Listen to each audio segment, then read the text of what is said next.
Astaghfirullah. Assalamualaikum warahmatullahi wabarakatuh.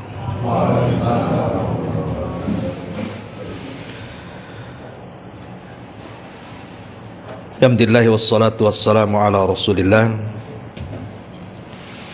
wa ala alihi wa sahbihi wa mawalah wa la hawla wa la quwata illa billahi wa ba'du.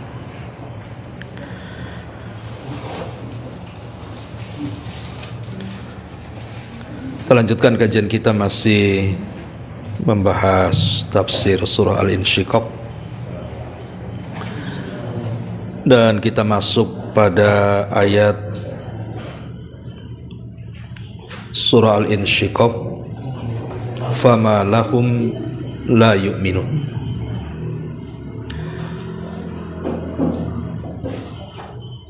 Di sini Allah Subhanahu wa taala berfirman, fama lahum la yu'minun wa idza quri'a 'alaihimul qur'anu la yasjudun balil ladzina kafaru yukadzibun wallahu a'lamu bima yu'un fabashshirhum bi'adzabin alim. Maka mengapa mereka tidak mau beriman? Dan apabila Al-Quran dibacakan kepada mereka, mereka tidak mau sujud. Bahkan orang-orang kafir itu telah mendustakannya. Dan Allah lebih mengetahui apa yang mereka sembunyikan dalam dadanya. Maka sampaikan kepada mereka ancaman azab yang pedih. Taib. Surah Al-Insyiqaq ini, fama lahum la yu'minun, mengapa mereka tidak beriman? Karena sebelumnya bicara tentang kondisi hari kiamat. Maka orang-orang kafir Mekah, mereka tidak beriman dengan adanya hari akhir. Makanya Allah Subhanahu wa taala singgung di sini, fama lahum la yu'minun. Kenapa mereka tidak mau beriman padahal telah jelas ayat-ayat, dalil-dalil tentang adanya kebangkitan setelah kematian. Kemudian Allah Subhanahu wa taala singgung juga, wa idza quri'a 'alaihimul Qur'an, apabila dibacakan Al-Qur'an kepada mereka sebagai dalil, la yasjudun, mereka tidak mau sujud. Apa makna yasjudun di sini? Karena arti sujud dalam Al-Quran itu juga diartikan ruku. Seperti Allah Subhanahu wa taala mengatakan dalam surah Al-A'raf ayat 161, wadkhulul baba sujjada. Masuklah lewat pintu Baitul Maqdis itu dalam kondisi sujud, maksudnya dalam kondisi ruku.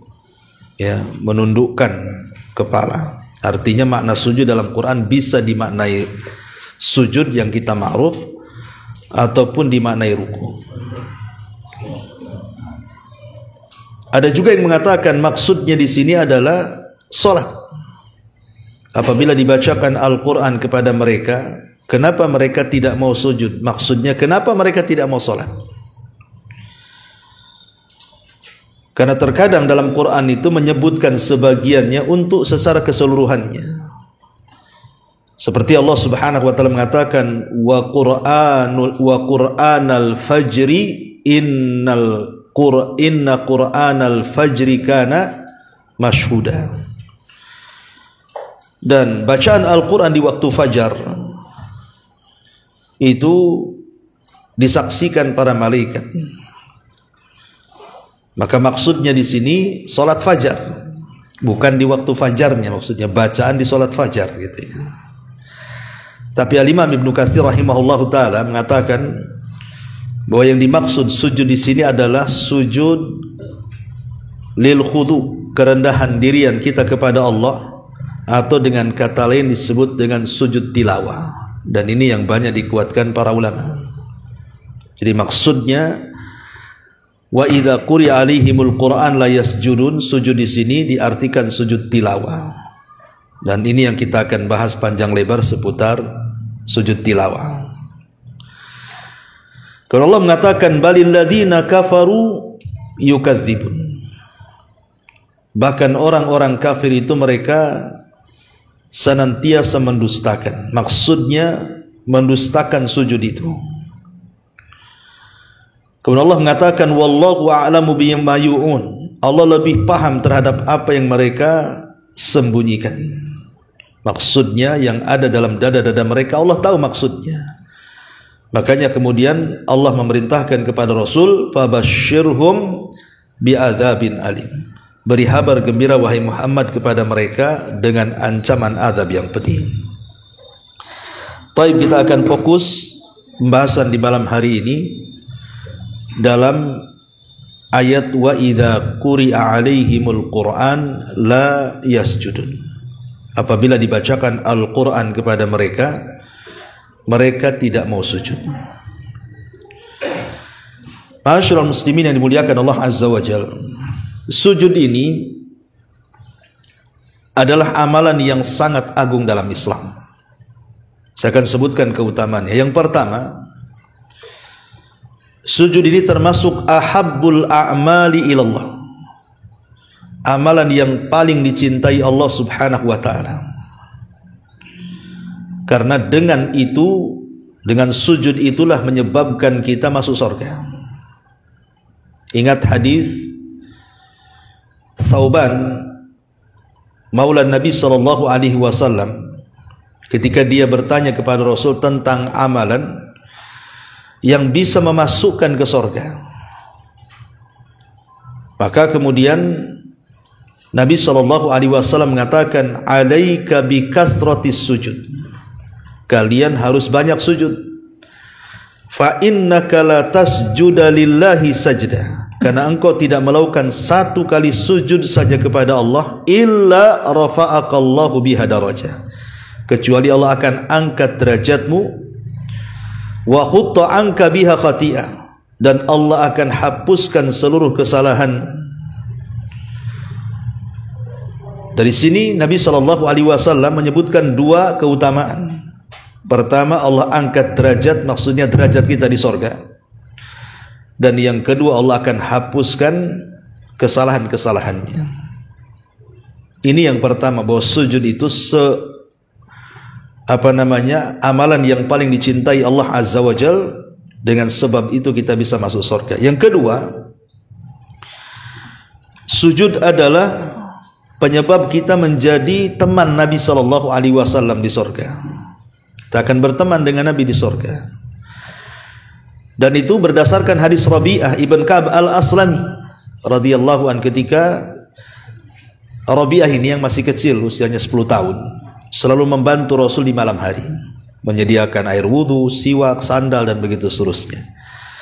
Karena kebaikannya, akhirnya Nabi SAW mengatakan kepada Rabi'ah ini, dan mengatakan, ya Rabi'ah, kau sudah berbuat baik kepadaku, maka mintalah apa yang bisa ku beri.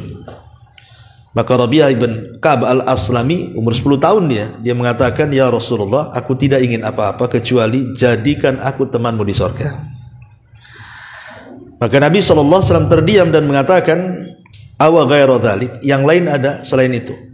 Kata Rabi'ah, tidak ada. Maka Nabi SAW mengatakan di hadapan Rabi'ah ibn Ka'ab al-Aslami, kata Nabi SAW, kalau begitu bantulah dirimu supaya menjadi temanku di sorga. Fa'inni ala dzikrika fa'inni ala nafsika bi kathrati sujud, maka bantulah engkau supaya jadi temanku di sorga dengan memperbanyak sujud. Dari sini istimbatnya adalah orang yang banyak sujud otomatis kan banyak solatnya dia. Kalau tidak banyak solat, dia tidak banyak sujud, ya kan? Maka orang yang banyak sujud menjadikan kita menjadi teman Nabi SAW di surga. Ini yang kedua. Yang ketiga, yarfa'ullahu bihi darajat wa yahuttu bihi sayyi'at, bisa mengangkat derajat kita di surga dan bisa menghilangkan banyak keburukan dari kita. Sebagaimana hadis Thauban yang tadi saya baca.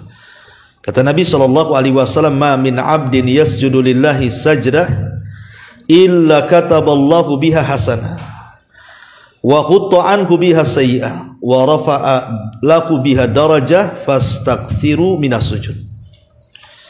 Tidaklah seorang hamba sujud kepada Allah sekali sujud kecuali Allah akan catat satu kebaikan, Allah akan hapus satu kesalahan, dan Allah angkat satu derajat dia. Kata Nabi SAW, maka perbanyaklah sujud kalian. Nah, ini juga diantara keutamaannya. Kemudian yang keempat, sujud ini bisa membuat setan sakit hati, bisa membuat setan sedih. Dalam sebuah hadis Nabi SAW mengatakan, idza qara'a ibnu Adam as-sajdata, apabila anak Adam itu membaca ayat-ayat sajdah. Nanti saya jelaskan ayat-ayat sajdah itu. Fasajada, setelah dia membaca ayat-ayat sajdah, kemudian dia pun sujud tilawah. I'tazala syaitanu yabki, maka syaitan akan lari sambil menangis.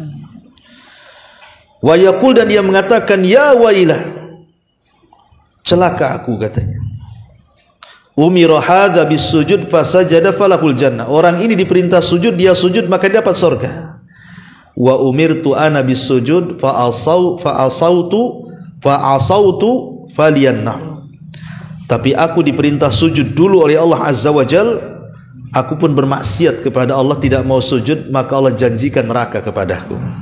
Artinya setan mengakui dia akan masuk neraka. Sedih jadinya kan. Ini yang keempat. Yang kelima, termasuk juga sujud ini adalah aqrabu ma yakunul abdu minallah. Paling dekat posisi kita dengan Allah itu ketika sujud. Apalagi sujud itu penghambaan yang hakiki. Bagaimana tidak kepala yang kita anggap mulia ini diletakkan di tanah, diletakkan di tempat kaki. Kalau ini bukan bentuk penghambaan, apa namanya? Makanya disinilah kemudian tempat yang paling dekat seorang hamba dengan Allah itu di waktu sujud. Dan itu berdasarkan hadis Nabi, aqrabu ma yakunul abdu ilallah idza sajada fa aktsirud du'a inda dzalik. Kondisi yang paling dekat seorang hamba dengan Allah itu di waktu sujud. Makanya disitulah perbanyak doa, kata Rasul. Ini juga diantara keutamaannya. Kemudian yang keenam, termasuk alamat orang-orang yang beriman pada hari kiamat. Karena neraka tidak akan mampu memakan bekas-bekas sujud. Kata Nabi SAW, ta'kulun nar min ibni Adam illa athara sujud. Semua badan, anggota badan manusia akan terbakar di neraka, kecuali bekas sujudnya. Dahinya tidak akan terbakar. Haramallahu ala nar an ta'kula athara sujud. Kata Rasul, Allah haramkan kepada neraka untuk memakan bekas-bekas sujudnya. Dan dari situ malaikat mengenali siapa yang akan diselamatkan dari neraka dari bekas sujudnya. Jadi orang-orang yang mendapatkan syafaat yang masuk neraka, kemudian oleh malaikat hendak diambil dan dimasukkan ke dalam surga, malaikat tidak akan kenal kecuali dari bekas sujudnya. Kemudian yang nomor 8 juga dijelaskan, di antara keutamaan sujud adalah bahwa sujud adalah maudhi'u istijabati doa, tempat mustajab doa. Disebutkan dalam hadis, Nabi mengatakan, inni nuhitu an aqra'al Qur'an raki'an aw sajidan. Aku dilarang untuk membaca Quran waktu ruku dan sujud. Fa ammar ruku fa'azzimu fihi rabb. Dalam posisi ruku besarkan Allah, muliakan Allah. Wa ammas sujud, adapun di waktu sujud, faztahidu fid du'a faqaminun an yustajaba lakum. Karena disitulah posisi kalau kita berdoa, yakin pasti diijabah. Jadi yang nomor 8, bahwa sujud adalah tempat mustajab doa. Ini nomor 8. Nomor 9, bahwa sujud adalah min asbabi rahmatillahi azza wa jal li abdihi, sebab hamba ini mendapatkan rahmat Allah azza wa jal. Disebutkan dalam surah Al-Furqan ayat 60. Karena Allah mengatakan, wa idza qila lahum usjudu lirrahman qalu wa marrahman anasjudu lima ta'muruna wa zadahum nufura. Apabila dikatakan kepada mereka sujudlah kepada Ar-Rahman. Ar-Rahman itu Allah Subhanahu wa taala, Maha Rahman. Dari sini kita tahu bahwa di antara sifat Rahman adalah rahmat. Allah memberikan rahmat. Makanya sebab mendapatkan rahmat itu karena dengan cara memperbanyak sujud. Kemudian juga, dan yang terakhir tentunya, di antara manfaat sujud adalah yang paling tinggi tadi. Kita ini sedang menghambakan diri kepada Allah Subhanahu wa taala karena meletakkan sesuatu yang mulia di tempat yang hina. Artinya kita sedang mentauhidkan, merendahkan, khudu, adzul dalam bahasa Arabnya ya. Dan itu adalah puncak daripada tauhid. Sujud itu puncak daripada tauhid. Makanya tidak boleh orang sujud kecuali kepada Allah. Lalu bagaimana para malaikat sujud kepada Adam? Itu bukan sujud ibadah, tapi sujud penghormatan. Karena sujud ibadah tidak boleh diberikan kecuali kepada Allah Subhanahu wa taala. Taib, kalau kita sudah tahu keutamaan sujud, kita masuk pada sujud tilawah lah. Karena sujud ini kan artinya keutamaan 10 yang saya sebutkan ini mencakup semua sujud. Tidak mesti sujud tilawah ya. Jadi mencakup semua sujud, termasuk di dalamnya sujud tilawah. Adapun sujud sendiri ini kan bermacam-macam. Ada 4 sujud yang diperintahkan dalam Islam itu. Pertama namanya sujud salat, ma'ruf. Ketika salat antum sujud. Ya, itu yang ma'ruf. Kemudian yang kedua ada namanya sujud as-sahwi. Masih dalam salat juga. Kemudian yang ketiga namanya sujud at-tilawah. Bisa dalam salat, bisa di luar salat. Kemudian yang terakhir sujud syukur, dan ini di luar salat. Jadi inilah 4 sujud yang diperintahkan dalam Islam. Adapun yang pertama, ya, kita masuk yang pertama sujud salat ya, sudah jelas lah, kita tidak perlu bahas. Sujud salat ma'ruf, harus mengikuti 7 rukun sujud. Kalau tidak sah sujudnya. 2 kaki, 2 lutut, 2 tangan, kemudian dahi dan hidung. Ini disebut arkan sujud namanya. Kalau 7 anggota badan sujud ini tidak nempel di bumi, maka tidak sah sujudnya. Ini yang pertama. Kemudian sujud sahwi. Sujud sahwi ini, ikhwatu fillah, muliakan Allah Azza wa Jal, ini termasuk daripada jawabirus shalah. Jawabirus shalah. Jawabirus shalah itu apa artinya? Hal-hal yang bisa menempel kekurangan-kekurangan dalam sholat wajib. Ada 3 perkara untuk menempel kekurangan dalam sholat wajib itu. Pertama, sunnah rawatib. Sholat sunnah rawatib itu kenapa disyariatkan untuk menempel yang wajib? Mungkin ketika antum sholat wajib, maghrib, isya, zuhur, asar, mungkin melamun, tidak khusyuk gitu ya. Ada aja kekurangan dalam sholat wajib itu. Maka untuk menyempurnakan kekurangan dalam sholat wajib itu dengan cara apa? Memperbanyak sunnah rawatib. Ini yang pertama. Yang kedua yang bisa menempel sholat wajib adalah wirid setelah sholat. Terkhusus kalimat istighfar setelah salam. Astagfirullah. Makanya kalau habis sholat, zikir yang pertama kali antum baca adalah astagfirullahaladzim. Astagfirullahaladzim, astagfirullahaladzim, astagfirullahaladzim. Kenapa ini yang diutamakan sebelum yang lainnya? Karena istighfar ini menempel kekurangan dalam sholat. Ya, kita istighfar kepada Allah. Mungkin ada kekurangan dalam sholat, makanya kita istighfar. Makanya antum yang tergesa-gesa, umpamanya tidak sempat menyempurnakan wirid sholat, minimalnya antum baca istighfar 3 kali. Kemudian tambah Allah mantas salam minkas salam tabarak tayadal jalali wa karam. Kemudian pergi. Ya sambil jalan tuh bisa tasbih, takbir, ya kan? Ini yang kedua. Dan yang ketiga sujud sahwi. Nah, sujud sahwi ini bisa menempel. Dan sebab sujud sahwi itu kan karena menambah, mengurang, atau karena ragu-ragu. Ini 3 perkara yang menjadikan kenapa sujud sahwi itu disyariatkan. Karena kita menambah dalam sholat. Yang kedua kita mengurang dalam sholat, atau karena ragu-ragu. Ragu-ragu akan nambah ataukah kurang gitu ya. Masyaallah muslimin yang dimuliakan Allah Azza wa Jalla. Adapun yang ketiga sujud syukur. Sujud syukur ini penyebabnya 4. Ya. Kenapa kita disyariatkan sujud syukur? Karena 4 perkara. Pertama, apabila mendapatkan nikmat. Kita mendapatkan nikmat, maka kita bersyukur kepada Allah Azza wa Jalla. Pamannya lahir anak, itu kan nikmat. Ya, bersujud. Ya.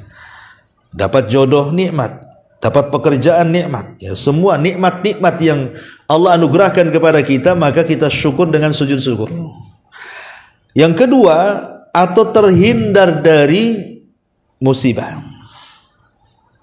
Mau nabrak tak jadi, ketabrak tak mati, ya kan?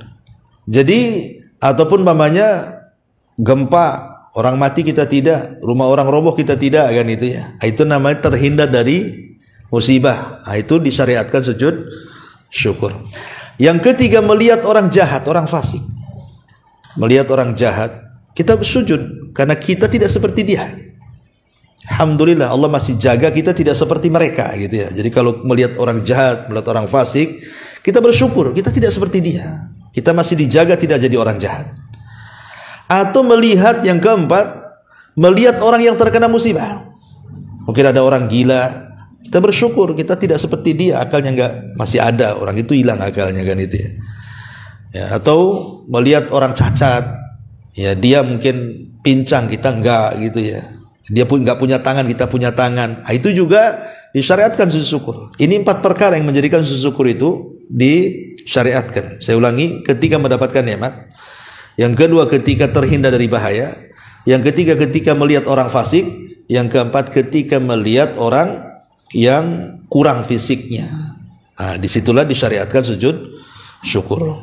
Nah, yang terakhir yang kita akan bahas ini sujud tilawah. Ma'asyiral muslimin yang dimuliakan Allah Subhanahu wa taala, sujud tilawah ini di dalam Al-Qur'anul Karim paling banyak ayat yang disuruh untuk sujud tilawah itu jumlahnya 15 ayat di dalam Al-Quranul Karim. Tetapi yang disepakati cuma 10. Yang 5 itu diperselisihkan, ya. Adapun ayat-ayat itu antum bisa catat. Pertama dalam surah Al-A'raf. Dalam surah Al-A'raf ayat ke-206. Di mana Allah mengatakan innal ladzina inda rabbika la yastakbirun an ibadatihi wa yusabbihunahu wa lahu yasjudun. Nah, di sini ada kalimat yasjudun. Ini yang pertama. Al-A'raf, surah Al-A'raf ayat 206. Ya, 206 ya, surat Al-A'raf ayat 206, betul ya. Kemudian yang kedua bisa dicatat juga surah Ar-Ra'du ayat 15. Walillahi yasjudu man fis samawati wal ardi tau'an wa karhan wa dilaluhum bil ghuduwi wal asal. Di sini ada kalimat walillahi yasjud. Nah, di sini kalimat yasjud, sujud, ya. Kemudian yang ketiga surah An-Nahl. Surah An-Nahl ayat 50. Allah mengatakan dalam surah An-Nahl, walillahi yasjudu ma fis samawati wa ma fil ar min dabbatin wal malaika wa hum la yastakbirun yakhafuna rabbahum min fawqihim wa yaf'aluna ma yu'marun. Di sini kalimat walillahi yasjud, walillahi yasjud. Nah, di sini surah An-Nahl, ya. Walillahi yasjud ayat 50, ya. Kemudian yang keempat surah Al-Isra, surah Al-Isra, surah Al-Isra ayat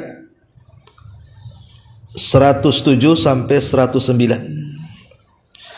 Allah mengatakan qul aminu bihi aw la tu'minu innal ladzina utul ilma min qablihi idza yutla alaihim yakhiruna lil adqani sujada. Di sini kalimat sujada, sujud, ya.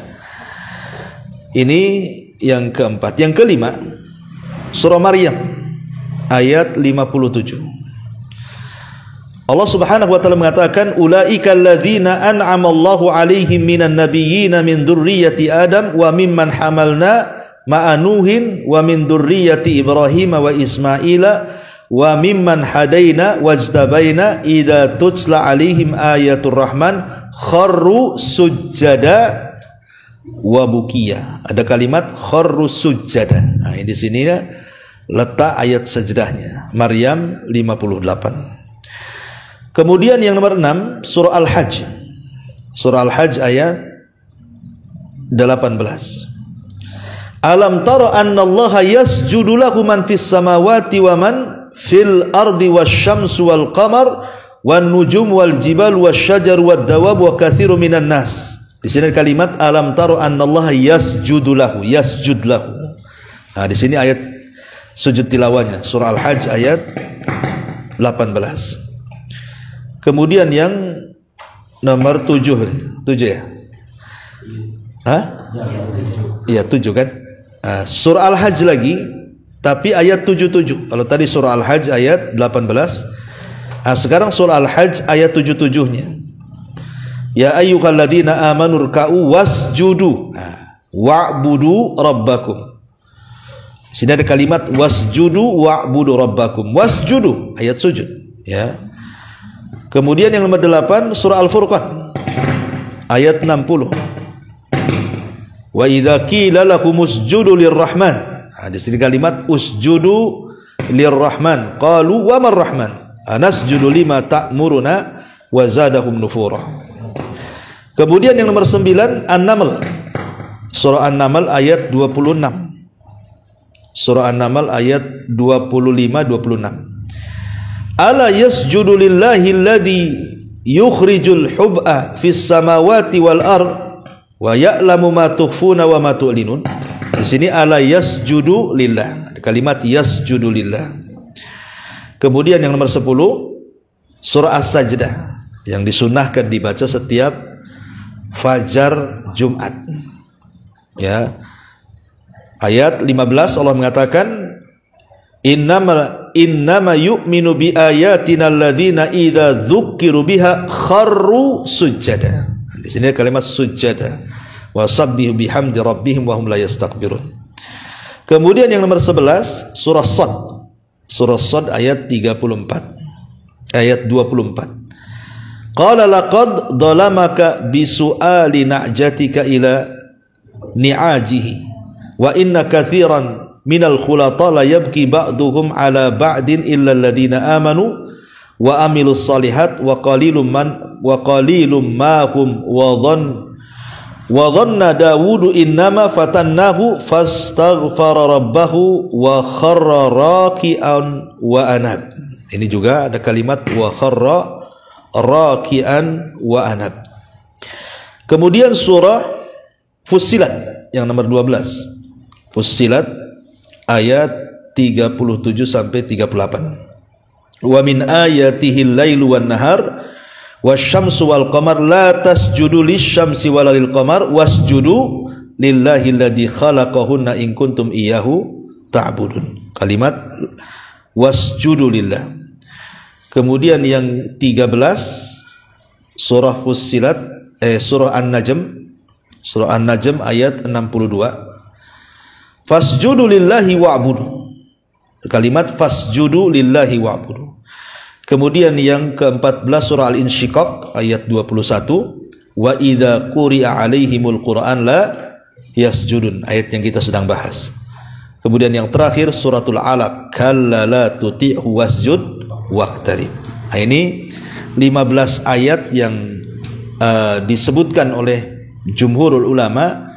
Disinilah tempat-tempat kita diperintahkan untuk sujud. Tetapi sekali lagi yang disepakati oleh para ulama berdasarkan ijma kesepakatan hanya 10 ayat saja. Yang 5 diperselisihkan. Apa itu? Pertama yang disepakati surah Al-A'raf tadi 206. Kemudian yang kedua surah Ar-Ra'du ayat 15. Kemudian surah An-Nahl ayat 49-50. Kemudian surah Al-Isra ayat 107 sampai 109. Kemudian surah Maryam ayat 58. Kemudian surah Al-Hajj ayat 18. Kemudian surah Al-Furqan ayat 60. Kemudian surah An-Naml ayat 25 sampai 26. Kemudian surah As-Sajdah ayat 15 dan surah Fussilat ayat 37-38. Ini yang disepakati. Ya. Adapun yang 5 itu diperselisihkan para ulama, tetapi jumhur mayoritas ulama mengatakan bahwa apabila kita membaca di titik 15 ayat ini yang ada kalimat sujudnya, maka kita disunnahkan untuk sujud tilawah. 15 ayat tadi. Baik, kita masuk sedikit pada fikihnya. Apa hukumnya sujud tilawah itu? Apa hukumnya sujud tilawah itu? Al-Imam Ibnu Utsaimin rahimahullahu taala ketika ditanya tentang hukum sujud tilawah, maka dia mengatakan sunnah hukumnya dan tidak wajib. Adapun yang menunjukkan bahwa sujud tilawah itu sunnah dan bukan wajib, riwayat Umar bin Khattab. Jadi Umar bin Khattab radhiyallahu an, satu hari dia khutbah Jumat. Kemudian ketika dia khutbah Jumat, dia membaca surah An-Nahl tadi. Surah An-Nahl tadi yang saya sebutkan, surah An-Nahl yang di dalamnya ada sujud tilawah ya. Ayat berapa? 49 sampai 50 tuh. Ya. Lah Umar pun turun dari mimbar, kemudian sujud. Maka semua jemaah yang hadir di masjid itu semua sujud. Kemudian Jumat berikutnya Umar berkhutbah lagi. Kemudian Umar membaca ayat-ayat sajdah, tapi Umar tidak sujud. Padahal sahabat sudah siap-siap sujud tuh. Kemudian Umar mengatakan, Allah tidak mewajibkan kalian untuk sujud tilawah kecuali kalian berkehendak. Dari sini menunjukkan bahwa sujud tilawah tidak wajib. Kenapa? Karena Umar ngomong begitu di hadapan para sahabat dan tidak ada yang menyanggah satupun. Kalau memang sujud tilawah wajib, tentu ada sahabat yang menegur Umar kan. Loh, kok Jumat kemarin sujud, Jumat sekarang tidak kan? Bisa saja gitu kan. Dengan diamnya para sahabat menunjukkan bahwa sujud tilawah itu tidak sampai wajib, tetapi sunnah saja. Ya. Ma'asyiral muslimin yang dimuliakan Allah Azza wa Jalla. Kemudian berkenaan dengan sujud tilawah juga. Sujud tilawah ini apakah kemudian bacaannya sama dengan sujud-sujud biasa? Maka ulama mengatakan iya sama.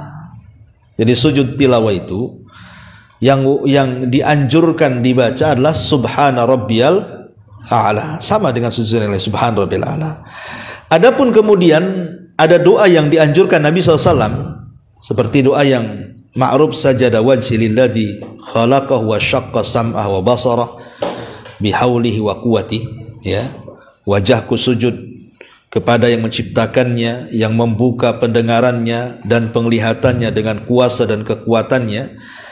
Ada juga seperti itu. Atau lafaz sajada wajhi lilladzi khalaqahu wa syaqqa sam'ah wa basarah bihaulihi wa quwwatihi fatabarakallahu ahsanul khaliqin. Wajahku sujud kepada yang menciptakan dan membuka pendengaran dan penglihatan dengan kuasa dan kekuatannya, maha barakah Allah sebaik-baik pencipta. Ataupun ada juga memang riwayat Nabi terkadang membaca Allahumma aktub li indaka biha ajra waj'alha li indaka duhura wa wada'a anni biha wizra waqbalha minni kama taqabbalta min abdika Daud. Ya Allah, tuliskanlah untukku pahala di sisimu dengan sujud ini. Jadikanlah sujud ini tabungan untukku di sisimu. Hapuskanlah dariku dosa dengan sujud ini, dan terimalah sujud ini dariku sebagaimana engkau menerima dari hambamu Daud. Lah ini namanya doa tambahan. Ya, ini sunnah saja. Bisa dibaca, bisa tidak. Atau dengan doa yang lain yang umpamanya kita meminta apa begitu dalam doa itu tidak ada masalah. Tapi Subhana Rabbiyal A'la ini harus dibaca. Ya. Kalau antum mau gabung pun enggak apa-apa. Mas Subhana Rabbiyal A'la. Subhana Rabbiyal A'la bihamdi. Subhana Rabbiyal A'la gitu ya. Dan antum baca setelah Subhana Rabbiyal A'la, sajada wajhi lilladzi khalaqahu wa syaqqa sam'a wa basara bihauli wa quwwati fatabarakallahu ahsanul khaliqin. Allahumma aktub li indaka biha ajra waj'alha li indaka duhura wa wada'a anni biha wizra waqbalha minni kama taqabbalta min abdika. Boleh, enggak ada masalah. Itu sunnah saja tambahannya, ya. Tapi kalau antum dihafal cukup Subhana Rabbiyal A'la saja. Dan ingat bahwa perbedaan sujud tilawah dalam solat dengan di luar solat. Kalau sujud tilawah dalam solat, maka harus mengikuti gerakan solat. Jadi ada takbirnya. Ketika hendak sujud, takbir. Ketika bangkit dari sujud, takbir juga, kan gitu ya. Jadi yang ngikutin gerakan solat lah. Apabila meninggi dan merendah tetap takbir. Dan kalau kita menjadi makmum, ya ikut imam. Kalau imam sujud, kita sujud. Kalau imam tak sujud, ya tak sujud, kan gitu ya. Innama ju'ilal imam liyu'tamma bihi. Jadikan imam itu untuk diikuti. Kalau imam sujud, alhamdulillah. Kalau enggak, ini. Dan tidak ada sunnahnya seseorang itu memaksudkan bacaan hanya untuk dimaksudkan sujud. Ingat ya, enggak ada sunnahnya. Ya, umpamanya antum memfokuskan, saya ingin sujud tilawah, langsung antum baca wasjud waqtarib aja kan. Ya kan? Wa a'udzubillah waladhdallin wasjud waqtarib.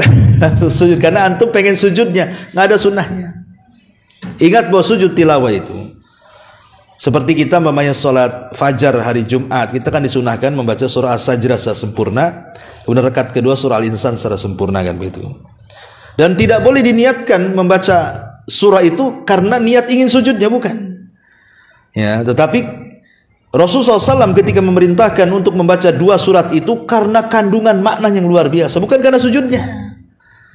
Karena kandungan dalam surah As-Sajdah yang luar biasa, ataupun kandungan makna dalam surah Al-Insan yang luar biasa, itulah sebabnya Rasul menyunahkan dua surat ini baca di waktu fajar. Kalau bertepatan memang imamnya sampai kepada ayat sajdah, ya disyariatkan sujud, tapi jangan diniatkan khusus itu saja. Ya, itu harus dipahami. Ya. Adapun di luar dari sholat, memang terjadi silang pendapat. Apakah kemudian perlu wudu, perlu menghadap kiblat, perlu menutup aurat? Wallahu a'lam, ini khilaf ulama. Ya. Bagi yang mengatakan bahwa sujud tilawah itu sama dengan sholat, ya berlakulah hukum-hukum sholat kan itu. Tapi pendapat yang kuat wallahu alam, kalau sujud di luar sholat maka tidak berlaku hukum-hukum sholat. Artinya boleh tidak berwudu, boleh tidak menutup aurat, boleh juga tidak menghadap kiblat. Antum lagi baca Quran di rumah pakai pakaian biasa, atau istri antum pakai pakaian biasa, nggak pakai jilbab, pakai macam mushaf gini aja. Tahu-tahu kemudian lewat kepada ayat sajdah tadi. Ala yasjudu lillahi man fis samawati, ya sudah langsung sujud saja tanpa harus berwudu dulu, tanpa harus pakai mukena dulu rapat-rapat, tanpa enggak, langsung sujud di situ. Ya. Dan kalau seandainya kondisinya antum di kendaraan, kan tidak mungkin sujud. Maka Syekh Utsaimin mengatakan kalau umpamanya antum baca Quran di kendaraan, ya, maka cukup mengisyaratkan dengan kepala saja sebagai sujudnya, cukup gini saja. Subhanallah, subhanallah, itu maksudnya. Tidak perlu juga kemudian ditempelkan di kursi kepala, tidak perlu. Ya. Nah, nanti antum bahaya itu disetir, antum lagi nyetir, nabrak lah. Jadi cukup disyaratkan, karena itu bahaya juga kalau jadi sopir kan. Jadi disyaratkan begini saja, nah, cukup. Lalu bagaimana kalau seandainya antum melihat televisi, atau melihat YouTube, atau mendengar di radio, kebetulan dia lagi baca murattal, yang dibaca pula surah As-Sajdah atau surah An-Nahl atau surah Al-Furqan atau surah Isra tadi kan. Apakah kita perlu sujud? Maka ulama mengatakan tidak. Kalau kita mendengar dari kaset, dari YouTube, dari televisi, maka tidak wajib sujud. Walaupun dia membaca ayat sajdah. Kecuali yang membacanya sujud, baru kita sujud. Ya. Kalau yang membacanya tidak sujud, ngapain kita tidak sujud? Karena kita ikut kepada yang membaca. Ingat ya, jadi patokannya adalah kepada yang membacanya. Kalau yang membacanya sujud, kita ikut sujud. Kalau yang membacanya tidak sujud, ngapain kita sujud? Itu maksudnya. Nah, jadi tidak ada kewajiban untuk sujud kalau dengar dari murattal dan begitu seterusnya. Sebagaimana yang pernah ditanyakan kepada Syekh bin Baz rahimahullah ta'ala, dia mengatakan tidak ada kewajiban sujud. Kecuali dia secara langsung, kemudian dia sujud, ya kita ikut sujud. Kalau rekaman atau apa ya kan kita tidak tahu dia sujud nggak sujud. Rekaman ya tidak perlulah sujud. Ya. Taib, masyaallah muslimin yang dimuliakan Allah Subhanahu wa taala. Juga di antara yang berkenaan dengan masalah sujud tilawah. Taib. Keutamaannya dijelaskan di 3 hadis Nabi sallallahu alaihi wasallam. Pertama hadis Abu Hurairah radhiyallahu anhu yang tadi saya singgung ketika bicara soal keutamaan sujud. Sujud tilawah ini membuat setan menangis, tersiksa. Sujud tilawah ini membuat setan menangis dan tersiksa hatinya. Karena konteksnya dalam hadis itu, idza qara'a ibnu Adam sajdah fasajada. Apabila anak Adam itu membaca ayat sajdah, maka disebut sujud tilawah. Maksudnya tilawah itu apa? Ya Quran, tilawah itu kan bacaan. Sujud karena bacaan Quran gitu maksudnya. Makanya disebut tilawah, ya. Jadi Rasul mengatakan idza qara ibnu Adam as-sajdata fasajad. Apabila anak Adam itu membaca Al-Quran dan berkaitan dengan ayat sajdah yang saya sebutkan tadi di 15 ayat tadi, fasajada, kemudian dia sujud, i'tazala syaitan yabki, maka setan akan lari, kemudian menangis, tersiksa dia. Kemudian dia mengatakan, ya wailah, umira ibnu Adam bis sujud fasajada falahul jannah wa umirtu bis sujud fa asaitu faliyan nar. Lihat anak Adam itu, kata iblis, dia diperintah sujud, mau pula dia sujud. Dulu aku diperintah sujud sama Allah, aku enggan pula sujud, aku pula masuk neraka, katanya. Jadi setan ini luar biasa takutnya dengan anak Adam itu ketika sujud tilawah. Kemudian juga hadis Abdullah ibn Mas'ud radhiyallahu an, Nabi SAW membaca surah An-Najm di Mekah. Fasajada fiha wa sajada ma'ahu ghaira syaikhin. Nabi membaca surah An-Najm di Mekah, maka Rasul sujud dan semua orang bersamanya ikut sujud kecuali orang yang sudah tua gitu, mungkin dah nggak tahan lagi situ ya. Kemudian hadis yang ketiga, mungkin dua ini cukup. Ada sedikit masalah, terutama di masjid-masjid ya. Kadang-kadang nih bahayanya kalau tabir wanita ini terlalu tinggi. Ketika imam ini sujud tilawah, Allahu Akbar, kemudian dia sujud, nih akhwat di belakang ini kadang-kadang disangka ruku. Kan ada kan gitu kan? Itu sering terjadi loh itu. Sering terjadi itu, imamnya sujud, yang akhwat pula ruku. Ya.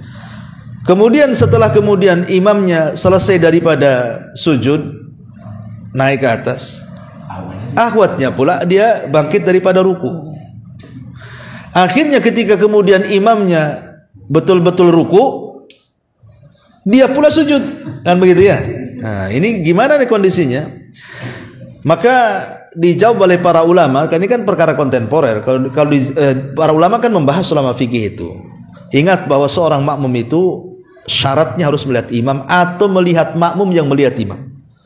Ingat ya, kalau kita sholat berjamaah itu harusnya tabir jangan terlalu tinggi, atau minimalnya ketika sholat gorden dibuka gitu ya, gorden akhwat itu supaya nampak. Karena syarat sholat juga harus melihat imam atau melihat makmum yang melihat imam, supaya jangan salah sholatnya gitu maksudnya.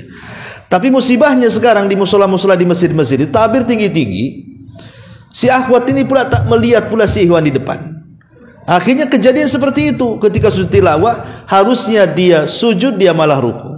Harusnya dia ruku, dia pula masalah sujud. Lah ulama mengatakan kalau kondisi seperti ini, apa yang harus dilakukan? Pamannya imam lagi ruku, dia sujud. Kalau dia menyadari bahwa kok nggak ada sami Allahu liman hamidahnya kan, kan gitu, menyadari kan, mesti ya Allahu Akbar lah. Ini bukan ruku, ini sujud karena nggak ada sami Allahu liman hamidahnya kan. Nah, kalau dia menyadari, dia harus cepat bangkit, ya. Jadi kemudian dia harus ruku yang ketinggalan, kemudian ikut imam. Adapun tambahan tidak memadaratkan dia, ya. Jadi dia harus seperti itu. Jadi dia harus membalas yang kekurangan tadi. Karena kan imam lagi sujud, dia ruku. Nah, rukunya ini apa? Imam tidak sedang ruku kok, berarti tidak dianggap kan? Masalah yang kedua, ya, imam ruku, dia pula sujud. Nah, baru sadar loh, ini nggak ada kalimat sami Allah liman hamidah. Barulah dia sadar, maka dia cepat ruku, kemudian ikut imam. Nah, ini sebagian ulama mengatakan seperti itu. Adapun tambahan-tambahan tadi tidak dianggap, ya, karena memang dia tidak tahu kondisinya. Kalau tahu yalah, ya. Ini makanya madorotnya sebaiknya di masjid-masjid saya sarankan itu tabir jangan tinggi-tinggi. Kalaupun tinggi-tinggi ya gorden bisa dibuka lah kan itu. Khusus waktu sholat saja dibuka. Kalau habis waktu sholat tutup lagi nggak masalah. Nah, jangan memadorotkan makmum. Ya. Wallahu a'lam. Taib masyarul muslimin yang dimuliakan Allah Subhanahu wa taala. Saya kira itu saja ya. Kira-kira ada pertanyaan seputar sujud tilawah? Kalau betulnya tabir itu memang harus dipakai atau boleh? Di zaman Rasul tidak ada tabir sebenarnya. Tapi sekarang kenapa ada tabir? Nah, tanyalah kenapa ada tabir. Di zaman Nabi itu tidak. Makanya laki-laki itu datang duluan, nanti akhwat datang belakangan. Jadi ketika buyar, akhwat yang duluan buyar, baru laki-laki duluan. Mungkin sekarang juga takut ada fitnah ya ditabir gitu. Tapi gak ada masalah tabir itu, asal jangan menghalangi pandangan orang sholat. Tabirnya itu. Ya. Sehingga si makmum di belakang itu bisa melihat imam atau melihat makmum yang melihat imam. Kan tidak harus mesti melihat imam. Kalau banyak nyesap kan gak mungkin dilihat imam. Yang penting melihat makmum paling belakang dan ia melihat makmum yang paling depan sampai pun gerakannya sama dengan imam. Supaya jangan madaratkan, karena ini sering terjadi nih kalau sujud tilawah ini antara makmum yang ditabir khususnya akhwat tuh dengan ikhwan tuh beda tuh. Dan itu sering saya ditanyakan juga gitu ya. Masalah-masalah seperti ini. Wallahu a'lam. Iya. Sujud syukur itu apa disyaratkan menghadap? Tidak. Sujud syukur itu tidak wajib menghadap. Pokoknya kapanpun dia tidak harus menutup aurat, tidak harus berwudu. Ya, pokoknya mendapatkan nikmat langsung sujud. Tidak, walaupun perempuan pamannya akhwat di rumah nih. Ya. Baru mandi pakai anduk saja, tapi nggak ada orang di rumah tuh. Telepon suaminya, alhamdulillah nih abang dapat rezeki, langsung sujud. Nggak ada ketentuan. Ya. Wallahu a'lam. Sama juga di sujud tilawah nggak ada ketentuan. Ada bacaan khusus ada di sujud syukur? Nggak ada. Subhana rabbiyal a'la. Subhana rabbiyal a'la. Kalaupun mau doa setelah itu, Subhana rabbiyal a'la dulu. Selepas itu terserah mau doa apa aja. Ya. Karena Subhana rabbiyal a'la ini yang wajib dibaca gitu ya. Sama dengan sujud tilawah juga sama, yang itu dulu yang dibaca. Adapun tambahan sajadah wajhi lilladzi khalaq wa syaqa sama wa basar lihaulin itu sunnah saja dibaca. Ya. Intinya Subhana rabbiyal a'la itu. Wallahu a'lam.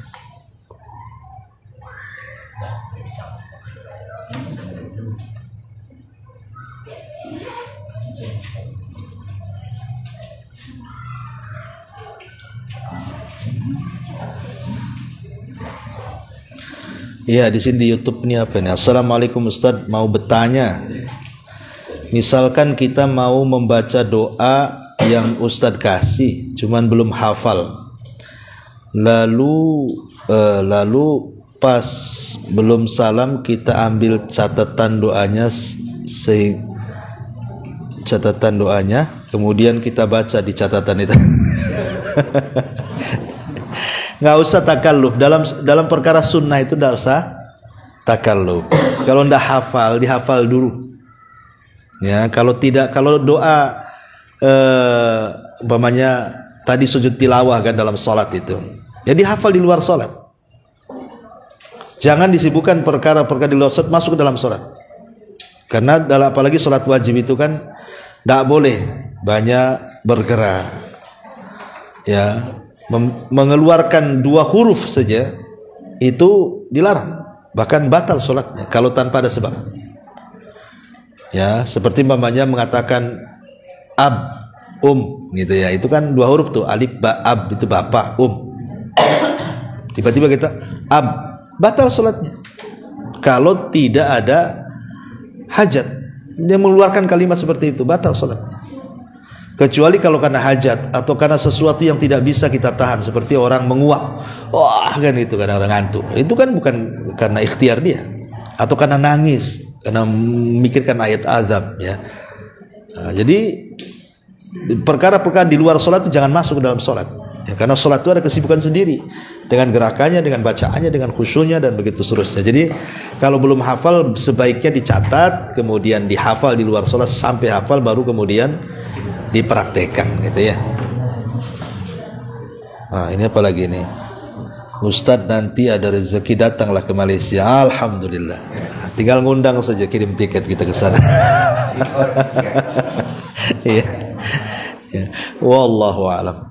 Ini saja, subhanakal bihamdika asyhadu an la ilaha illa anta astaghfiruka wa atubu ilaik. Allahu ta'ala. Assalamualaikum warahmatullahi wabarakatuh. Assalamualaikum warahmatullahi wabarakatuh.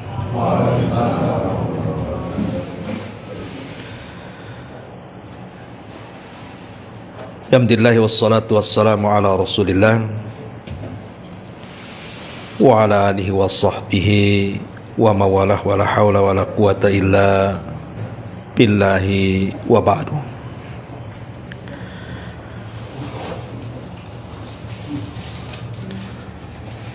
Kita lanjutkan kajian kita, masih membahas tafsir surah Al-Insyiqaq, dan kita masuk pada ayat surah Al-Insyiqaq, fama lahum la yu'minun.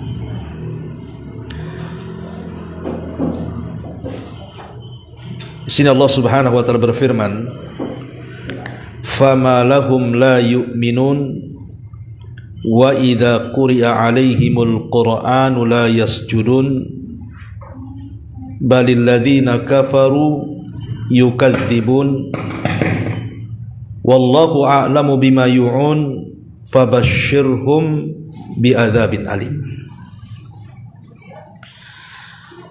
Maka mengapa mereka tidak mau beriman? Dan apabila Al-Quran dibacakan kepada mereka, mereka tidak mau sujud.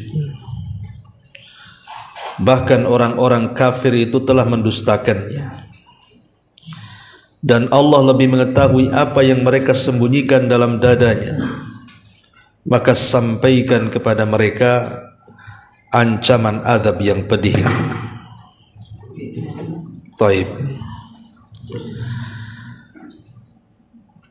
Surah Al-Insyiqaq ini, fama lahum la yu'minun, mengapa mereka tidak beriman? Karena sebelumnya bicara tentang kondisi hari kiamat. Maka orang-orang kafir Mekah, mereka tidak beriman dengan adanya hari akhir. Makanya Allah Subhanahu wa taala singgung di sini, fama lahum la yu'minun. Kenapa mereka tidak mau beriman padahal telah jelas ayat-ayat, dalil-dalil tentang adanya kebangkitan setelah kematian. Kemudian Allah Subhanahu wa taala singgung juga, wa idza quri'a 'alaihimul Qur'an, apabila dibacakan Al-Qur'an kepada mereka sebagai dalil, la yasjudun, mereka tidak mau sujud. Apa makna yasjudun di sini? Karena arti sujud dalam Al-Quran itu juga diartikan ruku. Seperti Allah Subhanahu wa taala mengatakan dalam surah Al-A'raf ayat 161, wadkhulul baba sujjada. Masuklah lewat pintu Baitul Maqdis itu dalam kondisi sujud, maksudnya dalam kondisi ruku. Ya, menundukkan kepala. Artinya makna sujud dalam Quran bisa dimaknai sujud yang kita ma'ruf ataupun dimaknai ruku. Ada juga yang mengatakan maksudnya di sini adalah salat.